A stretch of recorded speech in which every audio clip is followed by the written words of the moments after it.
पति होना चाहिए। एक बड़ा अच्छा पसंद आता है, एक अस्पताल था, उस हॉस्पिटल में एक गंभीर बीमारी से ग्रस्त एक मरीज था। बीमारी इतनी गंभीर थी कि आदरणीय डॉक्टर चाची जैसे वरिष्ठ किसी डॉक्टर ने कहा कि भाई ये तो बड़ी गंभीर बीमारी है और तुम्हारा तो लास्ट स्टेज पर मामला है, अब तुम शायद कुछ ही सप्ताह के मेहमान हो। अब आप कल्पना करके देखिए कितनी निराशा होगी। उस मरीज के पास में वार्ड में एक और दूसरा मरीज भी भर्ती था। वो मरीज भी गंभीर बीमारी से पीड़ित था, लेकिन वो मरीज उस मरीज से दूसरे से कहता है अरे डॉक्टर ने कहा है कि तुम 8 दिन के मेहमान हो, लेकिन ऐसा कुछ नहीं होता है। वो देखो वो जो बाहर कांच की खिड़की दिखाई दे रही है, उसके बाहर वो जो पेड़ दिखाई दे रहा है, घना पेड़, इस घने पेड़ पर जब तक एक भी पत्ती रहेगी तब तक ईश्वर तुमको कभी नहीं बुलाएगा। ये मैं तुमको गारंटी दे रहा हूं। अब दूसरा भी गंभीर मरीज है, वो भी मृत्यु के मुख में जा रहा है, लेकिन पहले के साथ संवेदना जुड़ी, पहले के साथ साहस जोड़ा और कह दिया। इस मरीज को इतनी हिम्मत आ गई कि उसको लगने लगा जब तक इस पेड़ पर पत्ती है तब तक मैं मरूंगा नहीं, खुशी से जीने लगा। अपने लिए जीता था, दूसरों के लिए जीता था, अस्पताल के मरीजों की सेवा करता था, दूसरों के साथ हंसी मजाक करता था, स्वास्थ्य ठीक होने लगा। लेकिन अनायास एक दिन बड़ी गड़बड़ हो गई। पतझड़ का मौसम आया, धीरे धीरे धीरे उस पेड़ की सारी पत्तियां एक एक करके झड़ने लगी और देखते ही देखते एक दिन इतनी तेज आंधी और तूफान आया कि उस मरीज ने देखा कि बिल्कुल चांदनी रात में धुंधला सा कांच है और उसमें केवल उस पेड़ पर एक पत्ती लगी हुई दिखाई दे रही। उसको लगा समय निकट आ गया।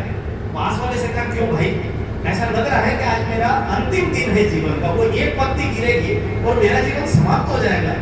उसने कहा ऐसा नहीं है, ईश्वर ने अगर तुमको जीवन देना तय किया है तो फिर ये एक पत्ती पूरी रात आंधी तूफान चलता रहे, कितनी बर्फ गिरती रही, एक पत्ती गिरने वाली नहीं है।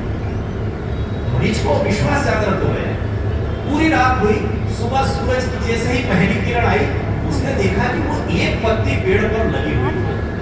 उसके मन में आशा का संचार हुआ, उसने अपने रोग से लड़ना शुरू किया, वह स्वस्थ हुआ। जब अस्पताल से विदा हो रहा था, उसने डॉक्टर साहब से कहा कि मैंने अपनी बीमारी पर तो विजय प्राप्त कर ली, मैं स्वस्थ होकर के घर जा रहा हूं, लेकिन मुझे एक बात समझ में नहीं आई। जिस व्यक्ति ने मुझे हिम्मत दिलाई थी कि एक पत्ती जब तक पेड़ पर रहेगी तब तक तुमको ईश्वर बुलाने वाले नहीं है, मुझे हिम्मत देने वाला वो व्यक्ति उस बर्फीली तूफान की रात के बाद मुझे कभी पलंग पर दिखाई नहीं दिया।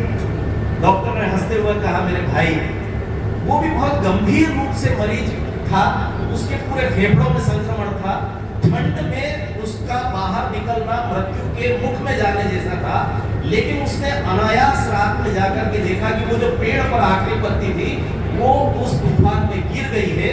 वो बाहर निकला, एक लोहे की सीढ़ी लगा करके ऊपर चढ़ा, पेंटिंग के ब्रश साथ में लेकर के गया और जिस कांच से तुम बाहर देखते थे उस कांच पर उसने पत्ती की पेंटिंग कर दी। लेकिन उस बर्फीले तूफान में पत्ती की पेंटिंग करते समय उसको जो ठंड लगी उसी समय वो मृत्यु को प्राप्त हो गया। दरअसल साहित्यकार यह काम करता है, अपना जीवन दे करके दूसरों को जीवन देने का काम करता है। वह अपनी हिम्मत को दूसरों की हिम्मत बनाता है, अपनी संवेदनाओं को दूसरों की संवेदना बनाता है। और इसलिए हम जब भी लेखन करें तो इस बात का पूरा ध्यान रखें। हमारा सामाजिक सरोकार कैसा, इन दिनों में लगातार मरीज था, उसके पूरे फेफड़ों में संक्रमण था, ठंड में उसका बाहर निकलना मृत्यु के मुख में जाने जैसा था, लेकिन उसने अनायास रात में जाकर के देखा कि वो जो पेड़ पर आखिरी पत्ती थी वो उस तूफान में गिर गई है। वो बाहर निकला, एक लोहे की सीढ़ी लगा करके ऊपर चढ़ा, पेंटिंग के ब्रश साथ में लेकर के गया और जिस कांच से तुम बाहर देखते थे उस कांच पर उसने एक पत्ती की पेंटिंग कर दी। लेकिन उस बर्फीले तूफान में पत्ती की पेंटिंग करते समय उसको जो ठंड लगी उसी समय वो मृत्यु को प्राप्त हो गया। दरअसल साहित्यकार यह काम करता है, अपना जीवन दे करके दूसरों को जीवन देने का काम करता है। वह अपनी हिम्मत को दूसरों की हिम्मत बनाता है, अपनी संवेदनाओं को दूसरों की संवेदना बनाता है। और इसलिए हम जब भी लेखन करें तो इस बात का पूरा ध्यान रखें, हमारा सामाजिक सरोकार कैसा है।